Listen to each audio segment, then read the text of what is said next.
prochains jours, le grand public va faire connaissance avec un chef d'entreprise issu de la gauche social-démocrate. Éric Lombard, 66 ans, directeur de la Caisse des dépôts et consignations depuis 7 ans.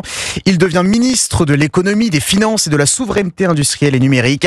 Un large portefeuille pour ce rocardien dont l'une des premières missions sera de proposer un nouveau budget pour l'État. Rien que ça. Portrait du nouveau locataire de Bercy avec Baptiste Morin. Ce banquier d'affaires de 66 ans a d'abord été dirigeant de BNP Assurance et de Generali France avant d'être nommé à la tête du bras financier de l'État par Emmanuel Macron. C'était il y a 7 ans, premier patron de la Caisse des dépôts et consignations sans avoir été haut fonctionnaire.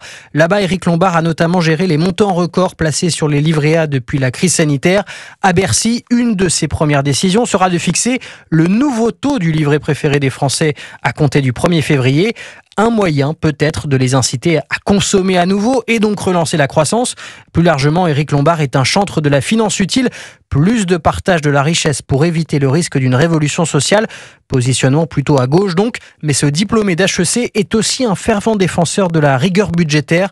Pour lui, la réduction du déficit passe par la baisse des dépenses publiques, paramètre important alors qu'il doit déjà plancher avec sa ministre déléguée au compte public Amélie de Montchalin sur le budget 2025 tant attendu. Baptiste Morin, chef du service économie d'Europe 1 et le nouveau ministre de l'économie annonce la couleur d'emblée.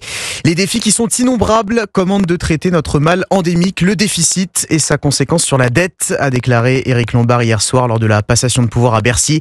Un déficit public que François Bayrou souhaite ramener à 5% du PIB en 2025 ou, je cite, un peu plus, alors que son prédécesseur à Matignon, Michel Barnier, avait mis la barre précisément à 5%.